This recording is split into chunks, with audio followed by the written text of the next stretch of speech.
Hello friends, welcome back to my channel PSC easy codes. അപ്പോൾ ഈ channel ആദ്യമായിട്ടാണ് കാണുന്നതെന്നുണ്ടെങ്കിൽ please എല്ലാവരും ഒന്ന് സബ്സ്ക്രൈബ് ചെയ്തിട്ട് കാണുക. ഓക്കെ, നിങ്ങൾ നോട്ടിഫിക്കേഷനോട് ഒന്ന് ഓണാക്കി വെച്ചേക്കുക കേട്ടോ. ഈ വീഡിയോ ഇഷ്ടമാണെങ്കിൽ നിങ്ങൾ ആ നോട്ടിഫിക്കേഷൻ ഒന്ന് ഓണാക്കി വെച്ചേക്കുക. അപ്പോൾ ഞാനിടുന്ന വീഡിയോസ് എല്ലാം അപ്പോൾ തന്നെ നിങ്ങൾക്ക് കിട്ടും കേട്ടോ. പിന്നെ നിങ്ങൾക്ക് ഇഷ്ടമാണെന്നുണ്ടെങ്കിൽ പ്ലീസ് ഒന്ന് ലൈക്ക് ചെയ്യുക. നിങ്ങളുടെ കമൻറ്റ്സ് എന്തായാലും ഒന്ന് കമൻറ്റ് ബോക്സിൽ ഇട്ടേക്കുക. ഓക്കെ, അപ്പോൾ നിങ്ങൾ നിങ്ങൾ പഠിക്കുന്നുണ്ടോ? ഇപ്പം അടുത്തൊരു എക്സാം വരാൻ കറക്റ്റ് എക്സാം നമ്മുടെ മുന്നിൽ നിൽക്കുവാണ്. അപ്പം നമ്മൾ ആ ഒരു രീതിയിലോട്ട് ശരിക്കും പറഞ്ഞു കഴിഞ്ഞാൽ എത്തുന്നുണ്ടോ, നന്നായിട്ട് ഹാർഡ് വർക്ക് ചെയ്യുന്നുണ്ടോ എന്ന് സ്വന്തമായിട്ടൊന്ന് ആലോചിച്ച് നോക്കുക കേട്ടോ. ഏതൊരു കാര്യമാണെങ്കിലും ശരിക്കും നമ്മൾ പൂർണ്ണമായിട്ടും അതിലേക്ക് ഇറങ്ങിയാൽ മാത്രമേ ആ ഒരു അത് നമുക്ക് കിട്ടത്തുള്ളൂ. എന്ത് കാര്യമാണെങ്കിലും. പക്ഷെ ശരിക്കും നിങ്ങൾ നിങ്ങൾ അനുഭവിക്കണമെന്നുണ്ടെങ്കിൽ, അത് നിങ്ങൾക്ക് മനസ്സിലാവണമെന്നുണ്ടെങ്കിൽ, നിങ്ങൾ ഏതെങ്കിലും ഒരു കാര്യത്തെ സമീപിക്കുമ്പോൾ നിങ്ങൾ പൂർണ്ണമായിട്ട് അതിലേക്കൊന്ന് ഇറങ്ങി നോക്കുക. അതായത് നിങ്ങൾ ഫുൾ ഡെഡിക്കേഷനോടുകൂടി നിങ്ങൾ എല്ലാ സോഴ്സും ഉപയോഗിക്കുക. നിങ്ങൾക്ക് കിട്ടുന്ന എല്ലാ സോഴ്സും, അതായത് നിങ്ങൾക്ക് കിട്ടുന്ന എല്ലാ സോഴ്സും എന്ന് പറയുന്നത്, നമുക്കറിയാം ഒരു സോഴ്സ് കാണുമ്പോൾ അത് നമുക്ക് ഓക്കെ ആണോ, അത് നമുക്ക് യൂസ്ഫുൾ ആണോ എന്നുള്ളത് നമ്മൾ കണ്ടിട്ട്, അങ്ങനെ നിങ്ങൾക്ക് കിട്ടുന്ന എല്ലാ രീതിയിലും പല സോഴ്സ് നിങ്ങൾക്ക് കിട്ടും. അതെല്ലാം നമുക്ക് നമുക്ക് യൂസ്ഫുൾ ആക്കുക കേട്ടോ.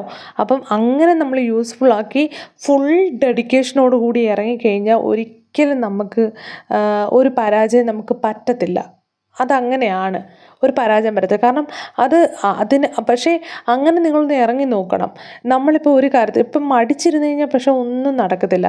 പക്ഷേ നമ്മളൊരു കാര്യത്തിലോട്ട് നമ്മുടെ മനസ്സുകൊണ്ട് നമ്മൾ തന്നെ അങ്ങ് മടിക്കുമോ, എന്നെക്കൊണ്ട് പറ്റത്തില്ല ഇതൊന്നും, ഇതിനിപ്പം പറ്റത്തില്ലല്ലോ, ഇതിപ്പം സ്റ്റേറ്റ് വൈഡ് അല്ലല്ലോ, ഡിസ്ട്രിക്റ്റ് വൈഡ് അല്ലല്ലോ, സ്റ്റേറ്റ് വൈഡ് അല്ലേ, അപ്പോൾ എന്നെക്കൊണ്ട് പറ്റത്തില്ല ഇതൊന്നും, സെക്രട്ടേറിയറ്റ് അസിസ്റ്റൻറ്റ് വരുന്നുണ്ട്, ആ സെക്രട്ടേറിയറ്റ് അസിസ്റ്റൻറ്റ് എന്നെക്കൊണ്ട് പറ്റത്തില്ല ഇതൊന്നും എന്നൊക്കെ വിചാരിച്ചിട്ട് നമ്മൾ ഇറങ്ങിയാൽ നമ്മളെ കൊണ്ട് പറ്റത്തില്ല. പക്ഷേ നമ്മളെക്കൊണ്ട് പറ്റും, എന്നെക്കൊണ്ട് പറ്റും, ഞാനിത് വിജയിക്കുമെന്നും പറഞ്ഞ് നമ്മൾ ഇറങ്ങി നോക്കണം. അപ്പം നമുക്ക് ഓരോ വഴികളും ദൈവം തുറന്നിട്ട് തരുന്നതായിട്ട് കാണാൻ പറ്റും.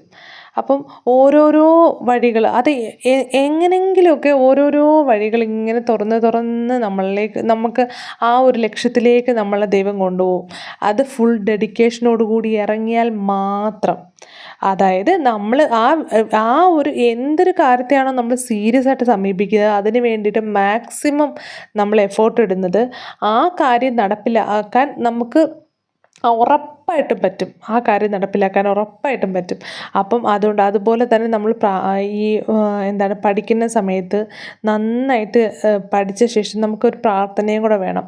നമുക്ക് ഇപ്പം എക്സാമിനോട് അടുക്കുന്ന സമയത്ത് എന്തെങ്കിലും ഒരു പനിയോ അല്ലെങ്കിൽ എന്തെങ്കിലുമൊക്കെ ഓരോ കാര്യങ്ങളോ ഒക്കെ വന്നു കഴിഞ്ഞാൽ നമുക്ക് ആ എക്സാം ഒന്നും എഴുതാൻ പറ്റത്തില്ല. നമ്മളെല്ലാം പഠിച്ചിട്ടുണ്ടെങ്കിൽ പോലും നമുക്ക് എഴുതാൻ പറ്റത്തില്ല. ഇന്ന് ഞാൻ ഇങ്ങനെ കുറേ ഷെൽഫിലൊക്കെ കുറേ ടെക്സ്റ്റുകളും കുറേ ബുക്കുകളൊക്കെ ഇരുന്നപ്പോൾ ഹസ്ബൻഡ് പറഞ്ഞു, ഇതൊക്കെ ഒന്ന് അടുക്കി വെക്കാം, ഒരുപാട് വേണ്ടാത്തതാണെങ്കിൽ എല്ലാം ഒഴിവാക്കാമെന്നൊക്കെ പറഞ്ഞപ്പം ഇങ്ങനെ ഞാൻ അതൊക്കെ എടുത്തിങ്ങനെ വെളിയിൽ വെച്ചതാണ്. അപ്പം ഇങ്ങനെ കുറേ ബുക്കുകൾ, നമ്മൾ കുറേ നോട്ട് എഴുതിയത്, കുറേ ക്വസ്റ്റ്യൻ പേപ്പേഴ്സ്, ഇതെല്ലാം നമ്മളിങ്ങനെ നോക്കി എന്തോരം ഹാർഡ് വർക്കാണ് ഇതിൻ്റെ പുറകിൽ നമ്മൾ ചെയ്തിരിക്കുന്നത്. എന്തോരം ഫോട്ടോ കോപ്പികളും പിന്നെ കുറേ നമ്മൾ എഴുതിയ കുറേ നോട്ട്സുകൾ, ഇതെല്ലാം ശരിക്കും കണ്ടപ്പം എനിക്ക് സത്യം പറഞ്ഞു കഴിഞ്ഞാൽ എന്തോരം എന്ത് കഷ്ടപ്പാടാണ് നമ്മൾ ഇതിൻ്റെ പിന്നിലൊക്കെ സഹിച്ചത്. അപ്പം നമുക്ക് ഇനിയും ഇത് കിട്ടിയില്ലെങ്കിൽ, ഇതിൻ്റെ ഇടയ്ക്ക് വെച്ചിട്ട് നമ്മൾ ഇട്ടിട്ട് പോവാന്നുണ്ടെങ്കിൽ നമുക്കത് എന്നുവെച്ചാൽ ജീവിതത്തിൽ അതൊരിക്കലും ഇത് കിട്ടിയില്ലെങ്കിൽ നമുക്ക് ഒരു സത്യം പറഞ്ഞാൽ മനസ്സമാധാനം പോലും കാണത്തില്ലായിരിക്കും. കാരണം അത്രയ്ക്ക് നമ്മൾ ഇതിന് വേണ്ടിയിട്ട് അങ്ങ് ആഗ്രഹിക്കുന്നുണ്ടല്ലേ, ഒത്തിരി നമ്മൾ വർക്ക് ചെയ്തിട്ടുണ്ടല്ലേ. അപ്പം എന്താണെങ്കിലും നമ്മൾ മാക്സിമം നമ്മുടെ എഫോർട്ട് ഇട്ടിട്ട് നമ്മളിത് നേടിയെടുത്തേ പറ്റുമെന്ന് പറഞ്ഞിട്ടങ്ങ് ഇറങ്ങണം. കാരണം ഇത്രയും നമ്മൾ സ്ട്രഗിൾ ചെയ്തില്ലേ, ഇത്രയും സ്ട്രഗിൾ ചെയ്ത് ഇവിടെ വരെ എത്തിയില്ലേ, നമ്മൾ ഒന്നുമില്ലായ്മയിൽ നിന്ന് നമ്മൾ ഇത്രയും എത്തിയില്ലേ. ഇനി എന്തുകൊണ്ട് എനിക്ക് കിട്ടിക്കൂടാ, ഇനി ഇത് കിട്ടാനുള്ള ഒരു എന്താണ് ഇതെനിക്കുണ്ട്, ഒരു അർഹത എനിക്കുണ്ട് എന്ന് തോന്നത്തക്ക വിധം നമ്മളെ പ്രിപ്പയർ ചെയ്തെടുക്കുക കേട്ടോ. അപ്പം നമ്മുടെ എക്സാം മുന്നിൽ കണ്ടുകൊണ്ട് തന്നെ നമ്മൾ പഠിക്കുക. നമുക്ക് പറ്റും. ഓക്കെ, നമ്മൾ റിവൈസ് ചെയ്ത് നമ്മൾ പോർഷൻസ് കവർ ചെയ്ത് സിലബസ് എല്ലാം കവർ ചെയ്ത് 2-3 വട്ടം റിവൈസ് ചെയ്ത് ക്വസ്റ്റ്യൻ പേപ്പർ വർക്കൗട്ട് ചെയ്ത് നമ്മളെത്തും എന്ന് ദൃഢനിശ്ചയം ചെയ്ത് എനിക്കിത് നേടിയേ പറ്റൂ എന്ന് ദൃഢനിശ്ചയം ചെയ്ത് തന്നെ നമ്മൾ ഇറങ്ങി പഠിക്കുക. ഓക്കെ, അപ്പം എല്ലാവർക്കും റിവിഷനൊക്കെ എല്ലാവരും നന്നായിട്ട് ചെയ്തോ? ഈ സാറ്റർഡേ സൺഡേ ഞാൻ റിവിഷൻ 2 ദിവസം തന്നെയാണ്. ഇത്രയും റാങ്ക് ഫെയിലൊക്കെ പഠിക്കാനുണ്ട്, നന്നായിട്ട് പഠിക്കട്ടെ എന്ന് കരുതി തന്നെയാണ് കേട്ടോ. അപ്പം എല്ലാവരും നോക്കിയോ? എല്ലാം മെസ്സേജ് ചെയ്യണം കേട്ടോ, എനിക്ക് കമൻറ്റ് ഇട്ടേക്കണേ.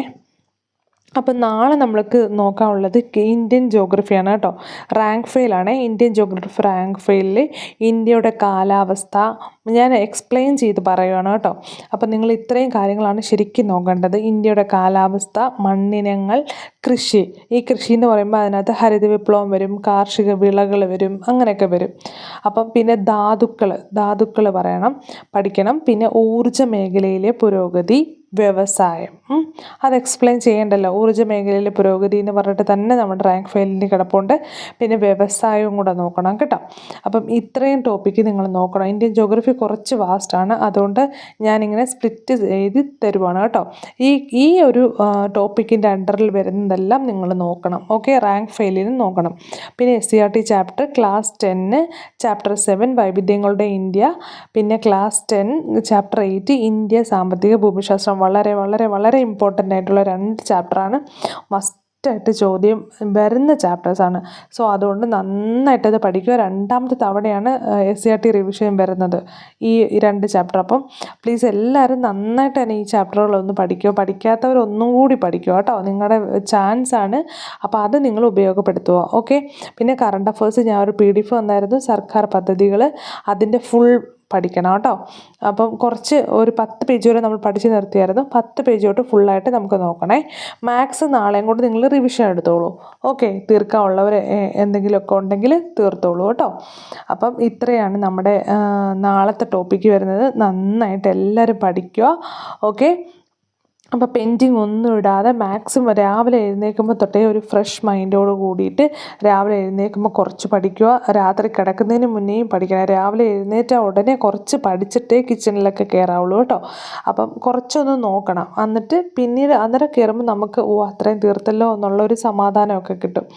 അപ്പം പിന്നീട് ആ ജോലിയെല്ലാം ഒന്ന് തീർത്തിട്ട് പിന്നെയും വന്നിട്ട്, അല്ലാതെ ഒറ്റ സ്ട്രെച്ചിന് ഇരുന്നങ്ങ് പഠിക്കരുത്. അപ്പം അന്നേരം അങ്ങനെ നമുക്കങ്ങോട്ട് കയറത്തില്ല.